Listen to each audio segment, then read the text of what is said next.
Hola, bienvenidos al episodio 31 de SEO Talks. La saluda como siempre Chus. Aquí conmigo está Denise. Hola Denise, ¿cómo te va? Hola Chus, buenas tardes. ¿Viene a ti? También me va bien, gracias por preguntar. Hoy conversamos con Mauricio Angulo. Él es Senior User Experience Architect y hablamos de qué lo motivó a dedicarse al UX. Incluso nos habló de cómo podemos justificar la inversión de tiempo y recursos asignados a UX. También de la importancia de centrarse en el usuario genuinamente, de cómo tener empatía, de cuál sería el primer paso para poder comenzar a tener un UX exitoso en el desarrollo de algún producto o de algún servicio que tú tengas, sin importar si es de tecnología o no. Y bueno, para esto y más, quédate a escuchar el podcast, que lo disfrutes.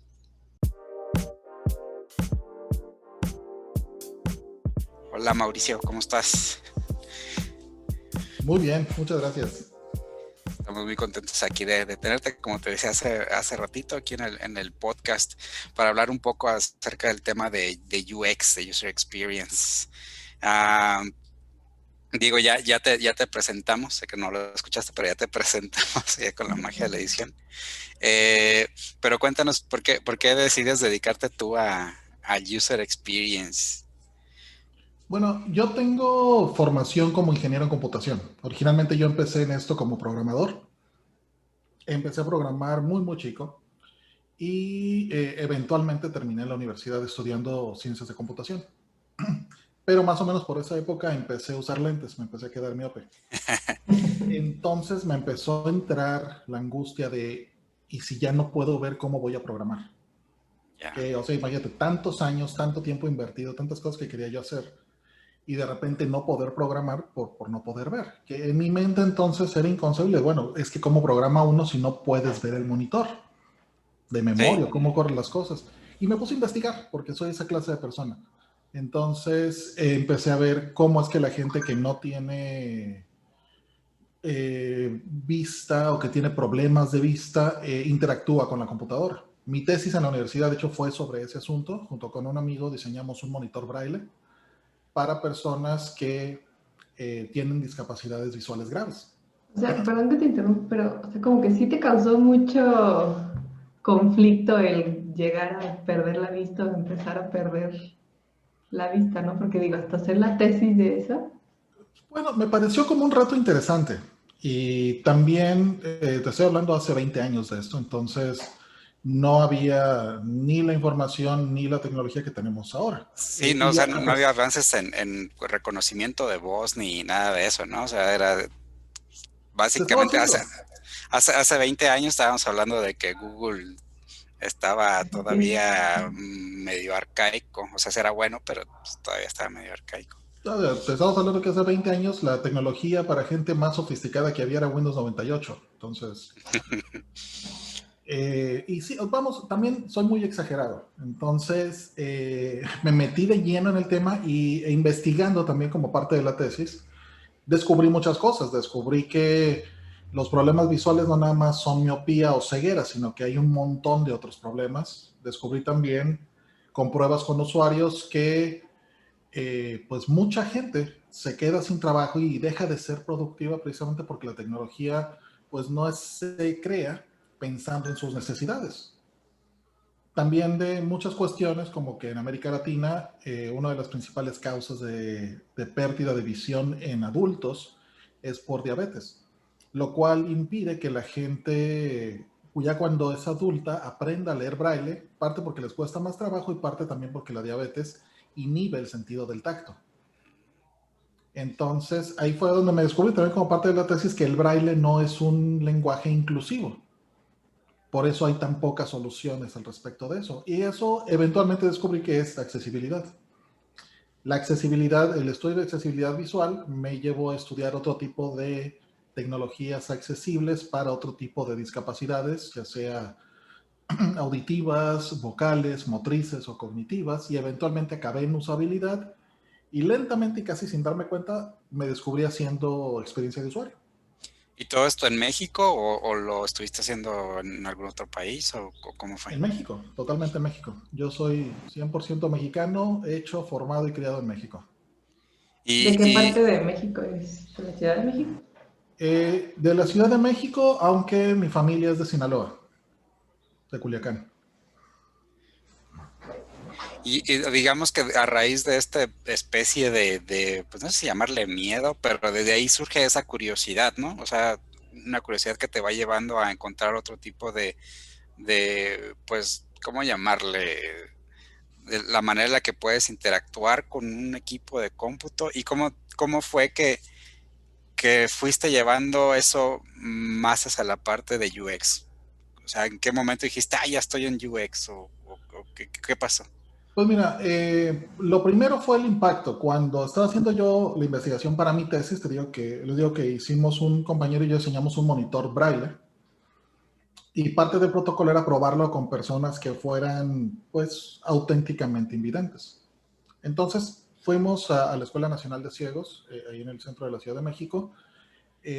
Nos hicieron favor algunas personas de ayudarnos a probar nuestro prototipo, entre ellas pues un muchacho entonces debía tener, bueno, no era muy grande, tener 24, 25 años, que agarró todo muy bien, empezó a leer, empezó a probar y de repente se suelta a llorar el hombre. Y así, ¿qué pasó? ¿Te dio un toque, te picaste, te hizo? Dice, no, dice, es que la puedo usar. Y nos empieza a contar de que él apenas un año antes trabajaba como ingeniero mecánico, trabajaba usando computadoras, pero precisamente por la diabetes perdió la vista y ya no podía trabajar. Y nos dice, si ustedes hacen esto, yo podría regresar a trabajar, yo podría regresar a ser un mecánico. Y nos pregunta, ¿cuándo van a sacar esto? Y así el corazón así se me hizo bolita, ¿no? Pues no, o sea, no es la idea, es un proyecto de escuela, pero y fue muy fuerte, porque creo que es una situación en la que mucha gente que da los sentidos por sentados no los cuida o los utiliza de una forma muy casual. Yo no sabía, les digo, que eso era accesibilidad en ese momento, yo simplemente estaba aprendiendo y no había entonces tampoco ni muchas guías, ni libros, ni todo el contenido que ahora hay en Internet. Entonces, fue más un ejercicio un poquito desorganizado, también tratando de conseguir libros, tratando de conseguir cursos en lo que podía. Y fue en el 2007 cuando tuve mi primer trabajo que en el título decía experiencia de usuario, que fue Ok. cuando entré a trabajar a Microsoft, allá en México.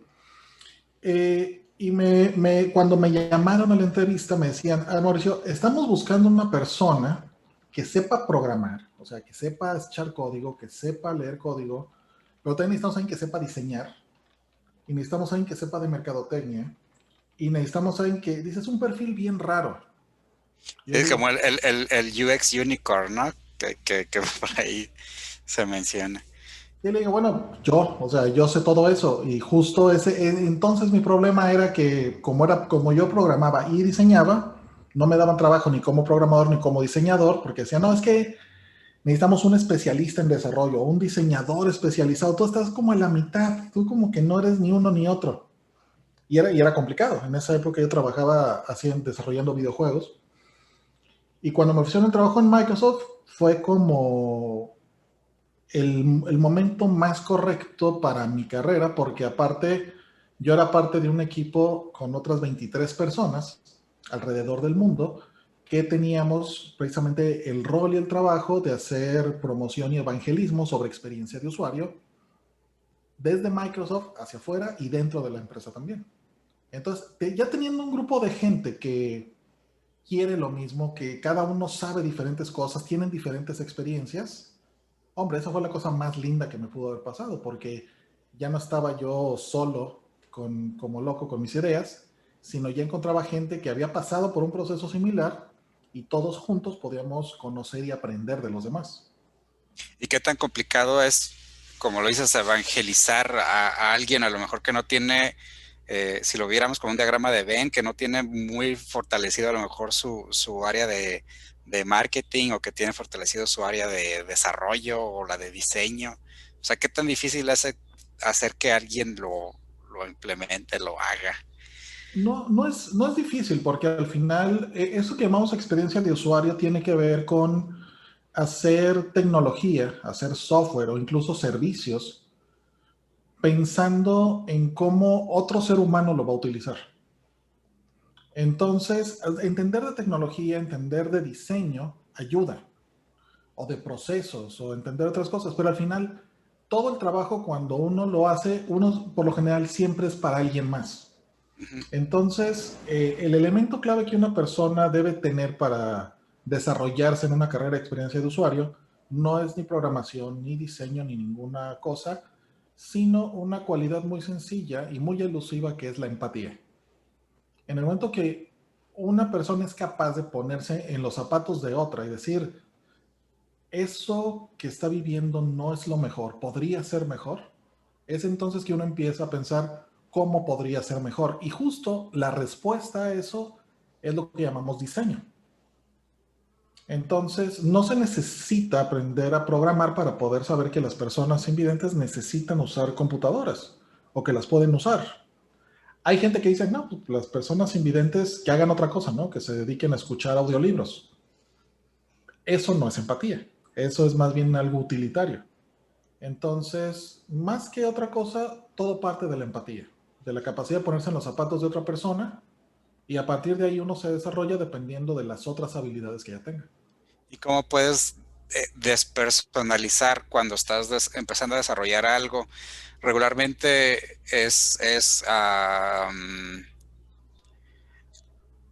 ¿cómo dejas de ser tu egoísmo a un lado para poder empezar a hacer a los demás cuando estás desarrollando algo? O sea, ¿cuál es el primer paso que tienes que dar?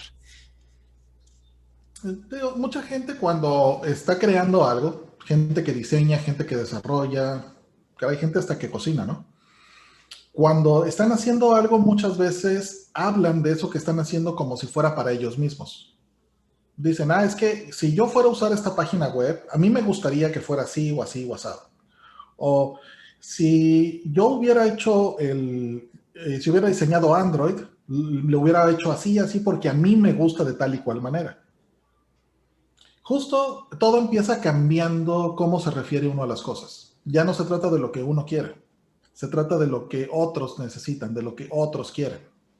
Entonces, ya no, cuando hacemos la página web, ya no la hago como yo quisiera o como tú quisieras, que también es la otra. Les diría, es que ustedes, cuando usen la página web, y ustedes se imaginan que es para ustedes, pero en realidad lo que estoy tratando de hacer es venderles la idea. Cuando hablamos del usuario como una tercera persona que no está aquí, así cuando hablamos de cuando el usuario usa esta página, cuando otra persona usa este sitio o esta aplicación o este sistema operativo, va a vivir y va a pasar y va a pasar por estas cosas, entonces ya no estamos hablando de nosotros, estamos hablando de otra persona que tal vez nunca realmente interactuemos con ella, pero eso no la hace menos real. Y, Entonces, cultivando, empieza desde el lenguaje. Por ejemplo, a la gente que trabaja en mi equipo, yo les insisto mucho eso. No hablen en primera persona. Siempre hablen del usuario en tercera persona. El ejercicio de eso hace que poco a poco empiece a cambiar el enfoque. ok. Y regularmente este ejercicio a veces también, o sea, el decir las personas van a querer esto o a las personas les gustaría que fuera así, mucho tiene que ver con cuestiones de experimentación, ¿no? Con usuarios de verdad. Así es. Que muchos en ocasiones se saltan ese paso, ¿no? Yo creo que la gran mayoría que quiere empezar a diseñar algo, muchas veces dicen, pues yo creo que va a ser así, y se lo saltan. ¿Qué tan malo es que se salten el paso de la experimentación? Es malísimo, porque justo ahí lo que están haciendo es que están usurpando el lugar que le toca a otra persona, y cuando hacen esas cosas lo que hacen es que su diseño o lo que terminan creando está totalmente sesgado. Entonces, la única forma de saber si algo realmente resuelve un problema para otra persona es ir a preguntar. Si no hay usuarios reales involucrados en el proceso, no podemos llamarlo experiencia de usuario. Puede que sea una experiencia, pero no está centrada en otra persona, está centrada en la persona que lo está haciendo. Y el problema con eso es que es como con los niños o los perros, dependiendo de cómo sea su familia. Todo el mundo piensa que el suyo es el más bonito. Entonces, ese sesgo hace que la gente pase por alto cosas que para otros pueden ser un problema, o hace obvia muchas cosas que para otras personas no son tan obvias. Y eso eventualmente se vuelve un problema. En la economía digital es más grave porque potencialmente puede llegar a miles o millones de personas una solución. Y aunque es imposible darle gusto a todas, la única forma de asegurarse de que algo funciona es probándolo primero. Y muchas veces esas pruebas o experimentaciones, las empresas casi siempre lo ven como una pérdida de tiempo.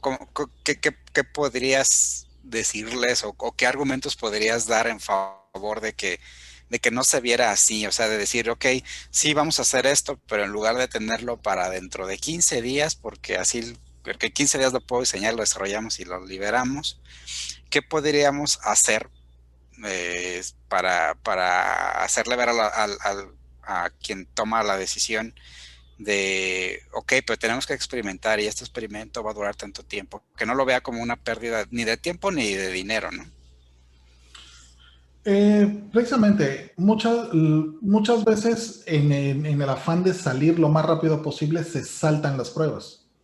Y no, porque hacer pruebas con humanos requiere tiempo, requiere definir quiénes son esas personas, requiere contactarlas, convencerlas de que hagan una prueba, ir a hacer la prueba, procesar los datos de la prueba, y es algo que es complicado. No hacerlo, sin embargo, tiene un riesgo altísimo porque se corre el riesgo de hacer algo que nadie va a utilizar. Es como cocinar sin probar la comida. O sea, si no la pruebas antes de servirla, corres el riesgo de que la gente lo rechace. Aquí en este caso hay de dos. La primera, que es como la más común, es ir a hacer pruebas sin avisarle a nadie, que es lo que llamamos experiencia de usuario de guerrilla. Así de, ¿qué vas a hacer? Pues en lo que nadie me ve voy a buscar un usuario, voy a hacer al menos una prueba.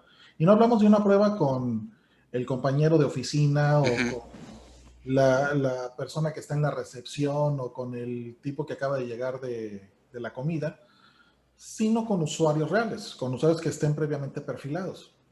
El asunto es que como las empresas no quieren normalmente invertir ni tiempo ni recursos en eso, los diseñadores de experiencia de usuario terminamos haciendo ese tipo de cosas con el menor presupuesto posible, pero siempre es mejor probar un poco que no probar nada. Aunque sea una prueba así en una cafetería, así con un letrero de... Yo lo he hecho, de, oye, ayúdame con una prueba y te regalo un café. Okay. Lo que he encontrado es que la gente allá afuera en el mundo real, si uno les pregunta de una forma cortés su opinión, la gente siempre la va a dar y siempre va a ser una opinión honesta si es que ven que es algo que no les afecta o que en efecto pueden ayudar a que algo sea mejor. O sea, la gente honestamente quiere ayudar. Entonces, ciertamente no es así el protocolo con un laboratorio y con gente y con cámaras por todos lados, pero un poco de investigación es mejor que nada. Eventualmente las empresas y los dueños de las empresas se dan cuenta de que hacer investigación así produce un beneficio enorme, no nada más en la calidad del entregable, sino también en detección de errores, en reducción de deuda técnica y en un mejor producto desde el principio, en lugar de ir y probarlo, que todo el mundo se queje y entonces ir a arreglarlo en forma de incidencia. O sea, es mejor invertir un poco de tiempo obteniendo feedback adelantado que ponerle algo así como tu campo de feedback de dime qué está mal con mi aplicación, ¿no? No que está Es mal que con mi poca producto. gente va a llenar ese campo de que, ay, a menos que yo creo que estés muy molesto o algo que te llame mucho la atención, si vas y lo pones. Si es algo leve, dices, ay, pues hay que se quede. Que digo, la parte esta de perfilar a los usuarios es una actividad meramente de mercadotecnia, ¿no? O bueno, no meramente, sino que se utiliza mucho en mercadotecnia, ¿no, Denis? Sí, pero no es exclusivo de Merca, o sea, cualquier persona lo puede utilizar, realmente lo puede sacar y no, no solo los mercadólogos sabemos hacer la descripción de la persona, realmente es como dice Mauricio, ponerte en el papel de la otra persona y con eso sacas a tu target. Que también es un enfoque complementario al de mercadotecnia, porque por lo general mercadotecnia habla de grupos de gente muy grandes, de audiencias que son masivas, que es lo que busca mercadotecnia, llegar a la mayor cantidad posible de gente, generalmente. En experiencia de usuario es al revés, queremos llegar al nivel de detalle, de profundidad muy alto con pocas personas. Cuando se hacen pruebas con usuarios, por lo general no se requieren más de 6 o 7, siempre y cuando estén bien perfiladas.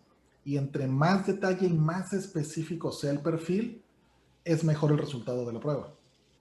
Mientras que en Merca se utilizan variables demográficas o sociodemográficas que por lo general son muy generales. Entonces acá son precisamente complementarios. Mercadotecnia habla de cómo llegar a la gente y experiencia de usuario de cómo servir mejor a la gente, pero ya en uno a uno. Al final para los usuarios la experiencia es personal y es única. La gente no le gusta que cuando está interactuando con tecnología lo traten como si fuera uno más de un montón. Experiencias como Facebook o Netflix o Amazon se van a dar cuenta de que aunque la plataforma es la misma, es diferente para cada usuario. Oye, pero entonces, ¿por qué si en temas de experiencia de usuario, con, digamos, con 10 usuarios está bien, es tan caro? Porque digo, entiendo en Merca, haces encuestas, haces un estudio de mercados y tienes que tener unas 200, 300 personas como para que se vaya viendo la tendencia. Pero acá, ¿por qué es tan caro? Porque en experiencia de usuario la investigación es nada más el primer paso hacia el diseño. Tiene muchas otras partes del proceso que hace el investigador, que tiene que ver desde analizar toda esa información, procesarla, generar insights, sobre los insights proponer soluciones, sobre las soluciones crear cosas tangibles, volver a probarlas y además aplicar un montón de buenas prácticas y de lineamientos de cosas que ya se sabe que funcionan. Y pues un investigador de UX o un diseñador de UX pasamos mucho tiempo justo investigando, probando y viendo qué es lo que funciona. Además de que tanto la expectativa como la cultura de los usuarios cambia de una forma muy rápida. Lo que era una buena experiencia hace 2 años, posiblemente hoy ya no lo es de buena. Entonces, mantenerse al día con todos esos temas es un trabajo de tiempo completo. De ahí que sea tan demandante y el conocimiento específico que se necesita para llegar a la solución, no únicamente para hacer la evaluación, es caro de obtener. Yeah. Que en mercadotecnia, pues, o sea, el proceso completo de mercadotecnia también es caro, no nada más es la investigación. Sí. Toda la parte creativa es carísima, la parte de diseño, la parte de entrega de medios, el proceso completo en sí es caro, pero también se le invierte porque como experiencia de usuario, pues generar... sí, es redituable. Oye, y por ejemplo, a mí a veces me causa conflicto el hecho de que en ocasiones algo que dicen que es muy fácil de usar o que tiene mucho UX, pero en ocasiones casi siempre hacen referencia a productos muy grandes, a productos masivos. Y no sé si realmente sean buenos ejemplos de UX o si solamente los ponen de ejemplo porque pues todo mundo los usa. O sea, no sé si sea al revés, así como de, como todo mundo lo usa, entonces ahora es nuestro paradigma de UX, en lugar de que sea, no sé, algo pequeño que saltó a lo demás.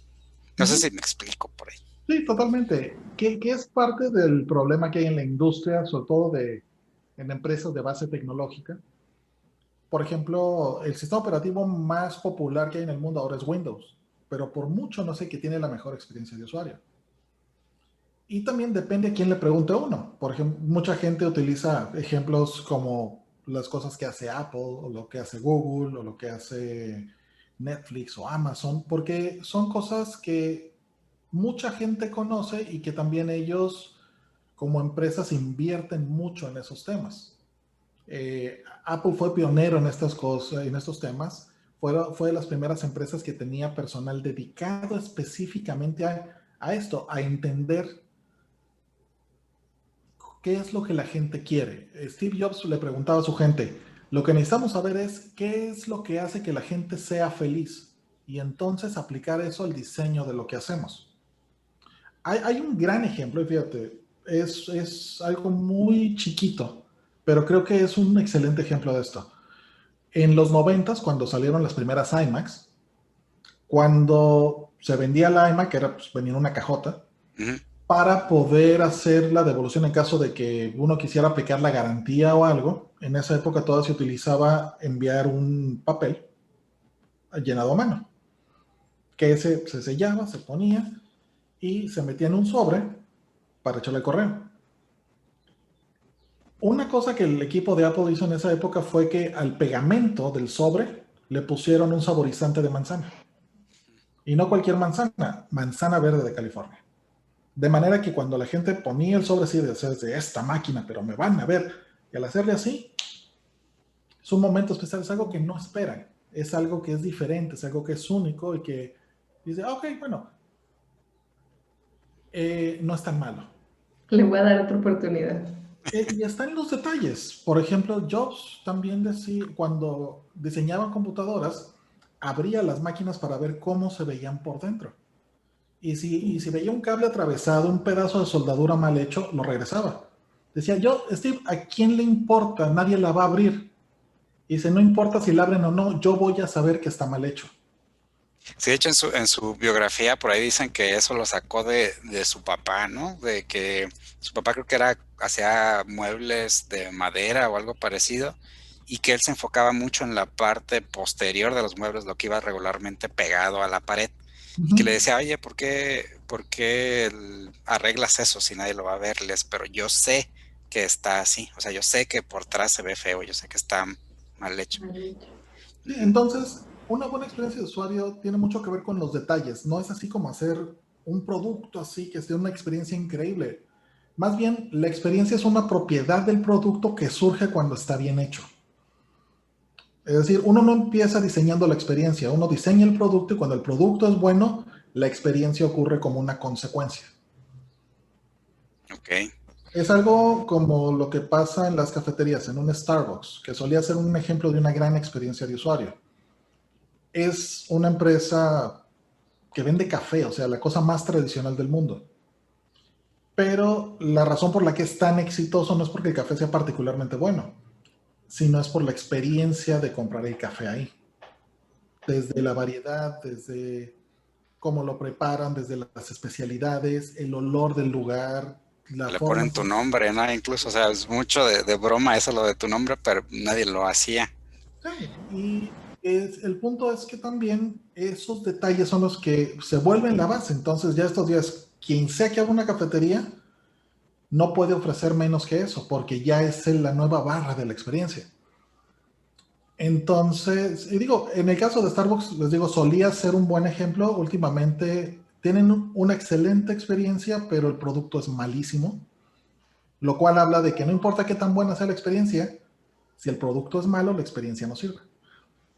Que de ahí surgió esto del, no sé, es Customer Experience o algo así, o sea, ya es una rama diferente del User Experience o sigue siendo lo mismo, pero en otro Es parte de ámbito. lo mismo. Lo que pasa es experiencia de usuario. La parte de usuario habla de que es una persona que está interactuando a través de un producto o de un canal digital. Pero tengamos en cuenta de que estos conceptos surgieron en la última década del siglo XX, en los 90, donde pues la gente pensaba en el mundo físico y el mundo online como dos lugares separados. Ujú. Si vieron Matrix, saben de qué hablo, ¿no? O sea, Sí. una cosa es allá dentro de la máquina y otra cosa es el mundo de verdad. Pero es una versión muy pasada de moda, la verdad. Estos días, y no desde ahorita, al menos hace unos 15 años, ya no hay una diferencia. Todo el tiempo estamos conectados, igual que todo el tiempo estamos en el mundo físico. Cuando una persona va en la calle con su celular, está en el mundo físico interactuando con su contexto y está también conectado a Internet. Entonces, ya no hay esa dicotomía de estoy online, estoy offline, sino que esa experiencia online trasciende y toca el contexto físico de las personas también, que ahí es donde viene el tema de los servicios o el customer experience. Por ejemplo, si vas a un restaurante, posiblemente llegaste ahí porque viste el review en tu teléfono y viste los comentarios y posiblemente también hiciste la reservación ahí. Y cuando vas a pagar, tal vez pagues con el teléfono también. Es parte de la experiencia. De hecho, lo mismo pasó con Disney. Digo, antes de la pandemia, yo vi, no sé por qué, como que se puso de moda. Disney es como súper detallista y en todos lados está la cabecita de Mickey. Entonces vi que había gente que se dedicaba a ir a los parques nada más a buscar cuántos Mickeys ocultos se encontraba. Sí. Y digo, es una cosa diferente que no les cuesta a ellos nada, pero está muy padre. O sea, sí son como lo que dices, son los detalles lo que hace diferente la experiencia. Y tocas algo bien importante también. El diseño de la experiencia debe ser intencional. Es decir, no es algo que ocurre así espontáneamente o por suerte o por chiripa.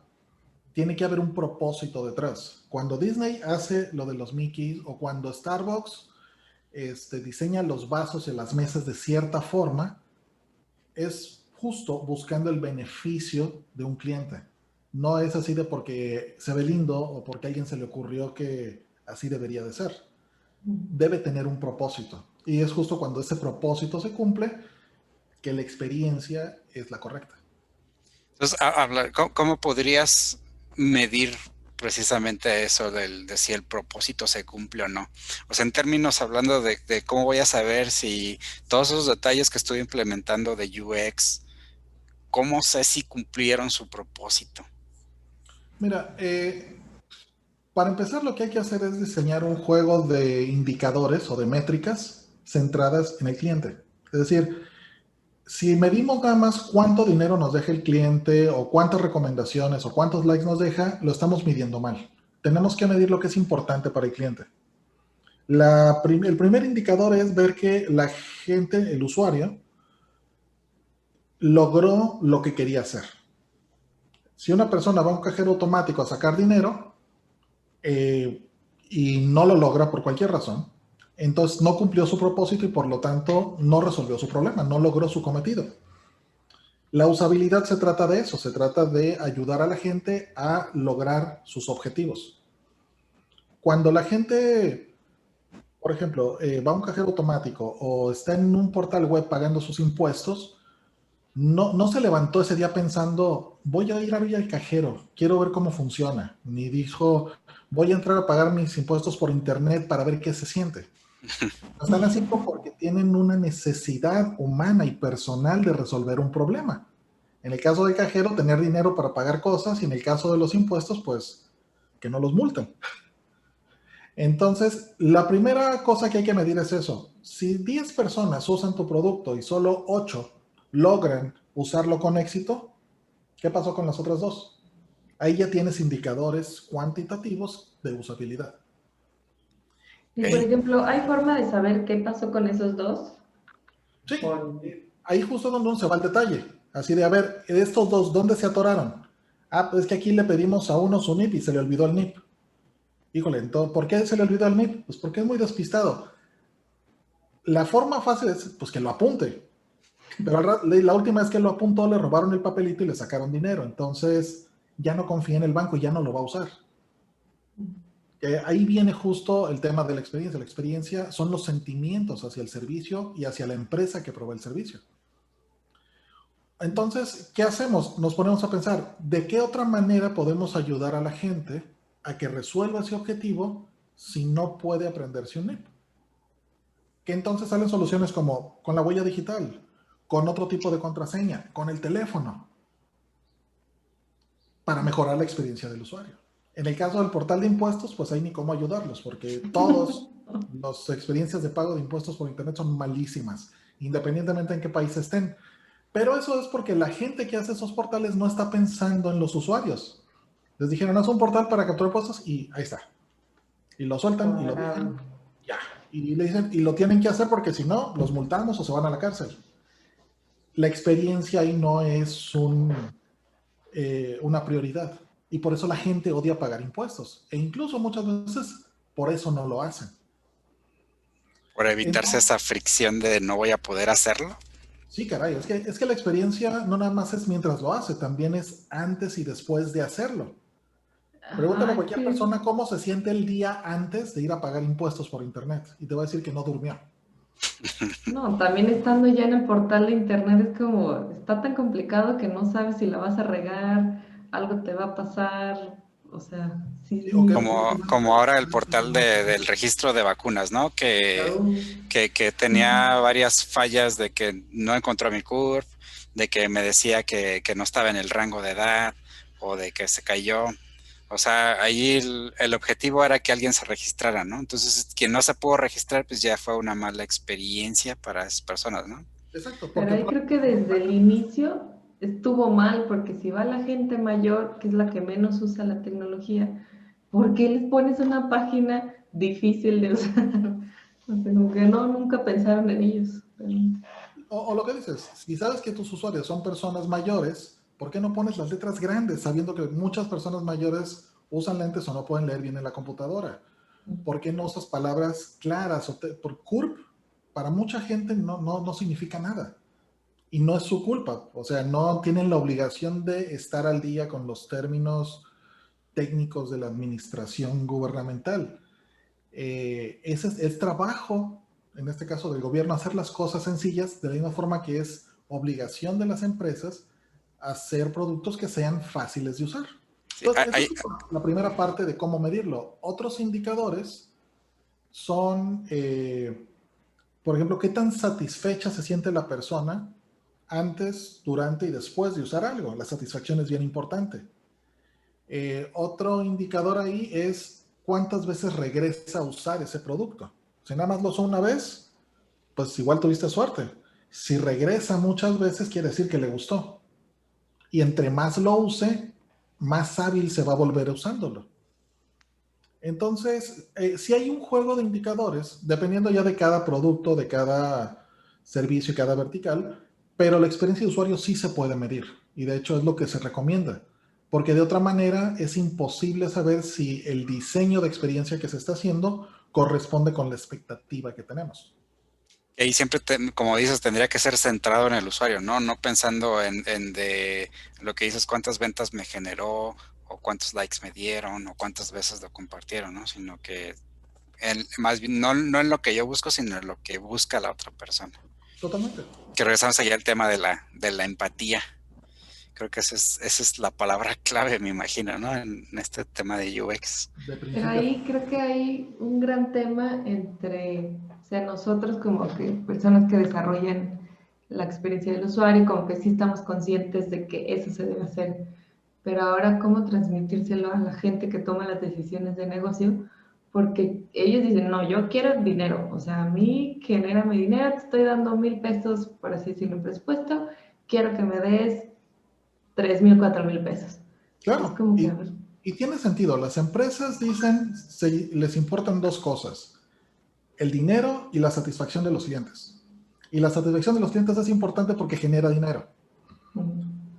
Pero también eso genera un sesgo, porque si nada más se enfoca la empresa en el beneficio económico, está dejando la apuesta a futuro de la rentabilidad de su negocio. O sea, es como el que dice, quiero vender más, bueno, pon todo a mitad de precio. Dice, pues es que ya vendí todo, pero nada más gané la mitad. Bueno, ¿qué querías, no? O la gente que puede vender una cosa una vez, pero si la gente no regresa por más, pues es un pésimo negocio. Porque justo si la gente, si no regresan es que no están satisfechas o no les resolvió el problema o no era lo que esperaban.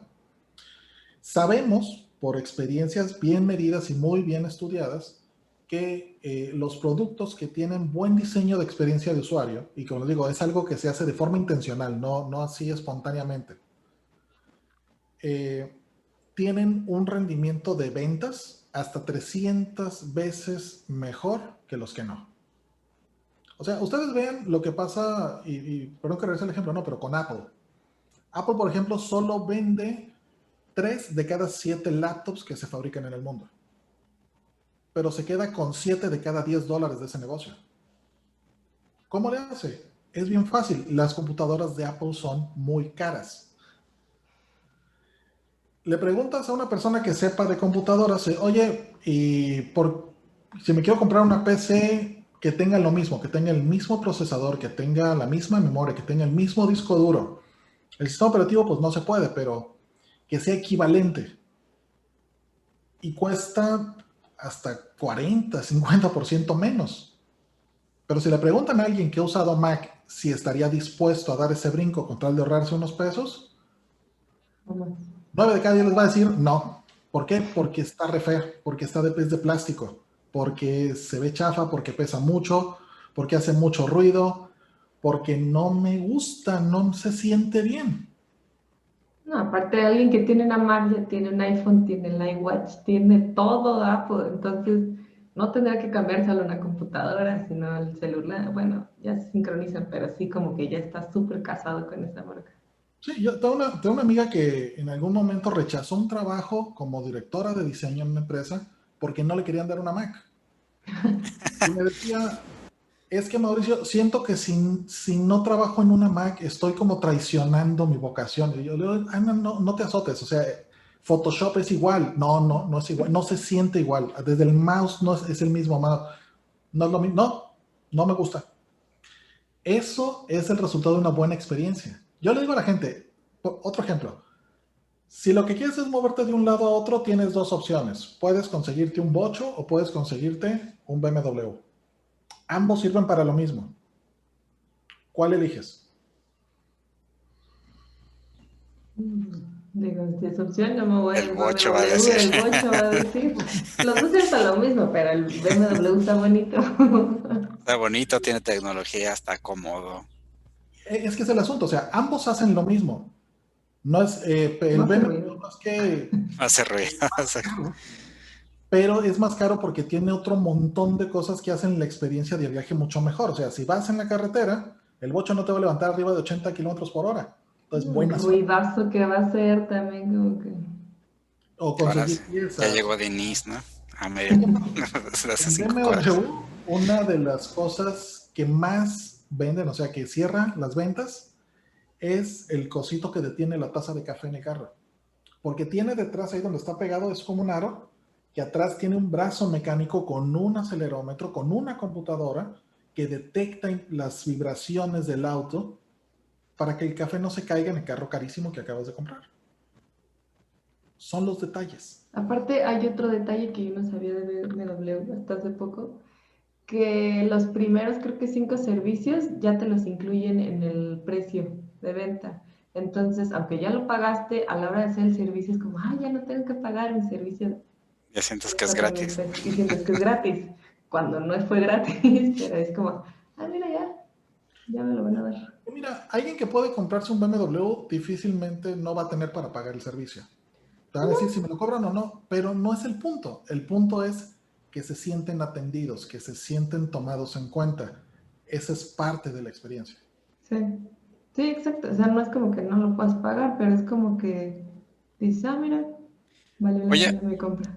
del otro lado de quien diseña la experiencia, por ejemplo, en este caso tú o tu equipo, ¿con qué tanta frustración se encuentran en el día a día? O sea, digo, creo que, no sé, corrígeme si estoy mal, bastante parte de su trabajo es quitarle esa frustración a otras personas. Pero no es frustrante tratar de quitar esos impedimentos, esas fricciones. ¿Qué tan amargado puede ser un UX designer? No, la verdad, un diseñador de UX que está amargado probablemente sea un mal diseñador de UX. Por lo general, y en mi experiencia, también que conozco muchísima gente que trabaja en esto, todos tenemos por lo general una buena disposición, precisamente por el tema de empatía. Incluso cuando son personas del equipo o de la empresa que no están sensibilizados con estos temas, lo que uno hace es que uno los ve como un cliente también, como una persona que todavía no tiene ese enfoque y que si se da cuenta que si cambia su perspectiva, cosas buenas van a pasar. Además de que hay pocas cosas tan lindas como ver a una persona usar algo que uno construyó y que lo haga con gusto. Entonces, no, un señor experiencia de usuario, por ejemplo, somos muy optimistas, a veces rayando en la inocencia, porque ese es el trabajo, hacer cosas increíbles para otras personas. Y cuando eso se logra, eso es lo que vale la pena. Es lento y es difícil, pero es el trabajo. Y alguien que está empezando en temas de UX o que nos está escuchando y quisiera meterse a ser un UX designer, ¿necesita alguna habilidad clave o solo es para algunos cuantos? O No, cómo, en absoluto. Mira, yo creo fervientemente que las habilidades de diseño centrado en personas son la siguiente frontera en el alfabetismo digital. O sea, así como la gente tuvo que aprender a navegar en Internet y tuvo que aprender a usar procesadores de palabras y tuvo que aprender a usar teléfonos y aplicaciones, todos en algún momento que nos dedicamos a hacer tecnología vamos a tener que aprender esto de una forma o de otra. Y ya no va a ser dentro de poco una profesión, sino más bien una habilidad laboral que se va a enseñar independientemente de la profesión que una persona tenga. Si eres un arquitecto, si eres electricista, si eres un plomero, si haces café, si vendes carros, si haces páginas web, videojuegos o podcast, siempre que uno hace algo para alguien más, hay un componente de experiencia de usuario. Y como les digo, entre más dirigido, entre más intencional sea el diseño, mejor es el producto y entonces el beneficio económico es mayor. En un mundo que ya es global y donde hay tantísima competencia, temas como precio, disponibilidad o calidad ya no son factores. Lo que la gente está buscando son experiencias. Experiencias buenas, positivas, memorables, diferentes. Es la razón por la que la gente paga $120 para entrar a Disneyland un día, o por la que pagan 30,000 pesos por un iPhone, siendo que un Android que hace más o menos lo mismo cuesta la mitad. Por la experiencia. Es la razón por la que la gente paga 10 veces más por un café de Starbucks que por otro café en la esquina. No es porque la cafeína es la misma, es la experiencia. ¿Qué necesita la gente? Les digo, lo primero es empatía y un deseo intencional de hacer mejores productos y servicios para alguien más.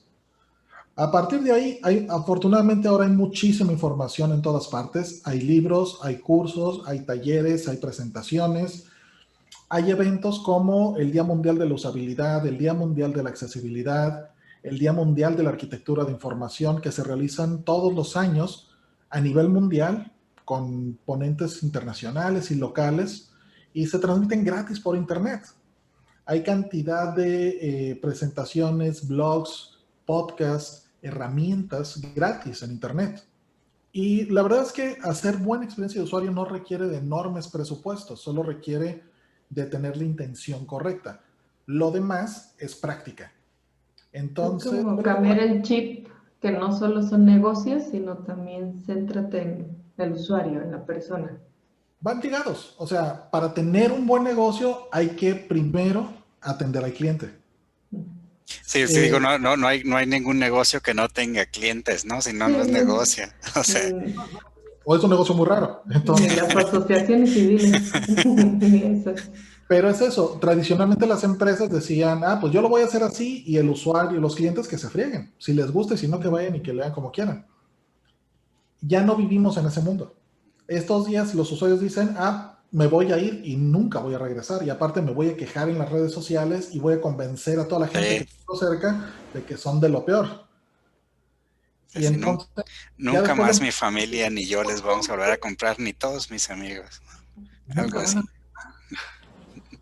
Entonces, no, la otra cosa es práctica. Yo le digo a la gente, si no tienen trabajo como diseñador de experiencia de usuario porque no tienen experiencia, hagan proyectos propios. Tomen algo que no les guste, o sea, empiecen rascándose su propia comezón. ¿Te molesta cómo está hecho el portal de los impuestos? Haz tu propia versión. No quiere decir que así lo van a hacer, pero en ese momento está creando algo y está reforzando sus habilidades y creando algo tangible. Un diseñador de UX tiene que ser un creador de cosas tangibles. La gente que nada más produce PowerPoints, seguro es trabajo, pero eso no es un producto. El diseñador de UX tampoco es uno que nada más hace interfaces. Se puede ser especialista en investigación, se puede ser especialista en ideación y creatividad, se puede ser especialista en creación de contenido, que le llamamos un escritor de UX a eso. O se puede trabajar midiendo en la parte de analítica y optimización de la conversión. O se puede trabajar como diseñador de UX en temas de estrategia. Es decir, a pesar de que es una disciplina relativamente joven, ha desarrollado muchas especialidades y hay mucho espacio para que la gente pueda trabajar en lo que tenga más sentido para sus propias sensibilidades y para sus propios talentos. Okay. Oye, te preparé una dinámica, ya para cerrar la charla. La dinámica se trata de que yo te digo, bueno, empiezo una frase y dejo como una especie de blanco para que tú lo rellenes. ¿De ¿Sí? acuerdo? ¿Te parece bien? Bueno, la primera es, la gente confunde UX con UI, ¿por qué? No saben de qué están hablando. Ok. ¿Podrías ahondar un poquito más ahí porque no saben qué están hablando? Mira, la parte de UI es la parte de la experiencia que se ve, pero la experiencia no es lo que se ve, la experiencia es lo que se vive. Ok. Entonces, comparar UI con UX es como comparar Disneylandia con un dibujo de Mickey Mouse. Ok. La siguiente dice, en UX o en el UX, el usuario, Es lo más importante. en un UX designer debería siempre de blank. Planear antes de hacer algo. Un buen ejemplo de UX es Apple. Todo Apple. la experiencia se construye con blank. Trabajo. Mucho trabajo. Ok, ok. Y esas serán todas. Espero no haberte metido en aprietos. No, en absoluto. Como les digo, o sea, mucho, por ejemplo, Apple, a lo mejor es un ejemplo muy trillado, pero les digo, fue de los pioneros en esto y ven cómo Apple no nada más hace software o aparatos, Apple también diseñó sus tiendas. La razón por la que Apple tiene tiendas es porque no les gusta cómo otras tiendas venden sus aparatos. Y Oye, para Apple, la experiencia de usar sus productos y servicios empieza desde que alguien dice, a ver de qué se trata esto. desde que falleció Steve Jobs, muchos en la industria han dicho, no, pues que Apple se está alejando de lo que debería de ser Apple. ¿Tú cómo lo has visto? ¿Sí se están alejando? ¿Es ya una filosofía que está intrínseca en la corporación, independientemente si esté o no esté Steve Jobs? Personalmente, y que conozco a varias personas que trabajan ahí, sé que es algo que es parte de la cultura de la empresa, que es lo más difícil. Sobre todo, Apple tiene la suerte de que su dueño y fundador era una persona que estaba totalmente centrada en el usuario, que es algo que en otras empresas no pasa. Por ejemplo, a Google o a Microsoft les tomó años poder llegar ahí.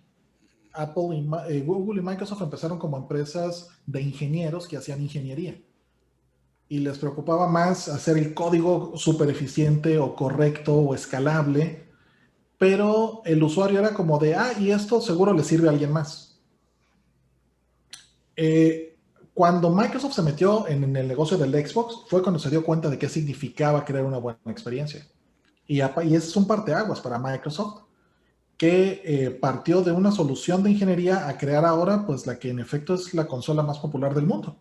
Y desbancó un montón de otras plataformas y está a la par de PlayStation y Nintendo, que llevaban décadas antes que Sí. ellos. En el caso de Google, el diseño de Google solía ser espantoso, porque era una empresa llena de ingenieros. Hasta que se dieron cuenta de que lo que ellos hacen precisamente es para otras personas y que si la experiencia de esas personas es buena, entonces van a regresar por más. O sea que el asunto también por ahí somos los ingenieros, ¿no? Que afeamos las cosas. Demasiados ingenieros en una.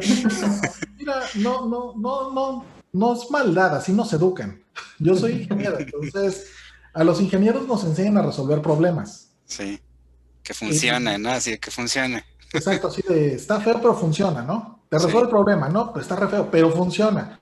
Sin embargo, es algo que desde la educación debe cambiar, porque la gente que educa a los ingenieros y a los programadores y a la gente que está en STEM, precisamente creen que el problema es más importante que la persona que tiene el problema. Y eso, ahí es donde viene ese cambio. Sí.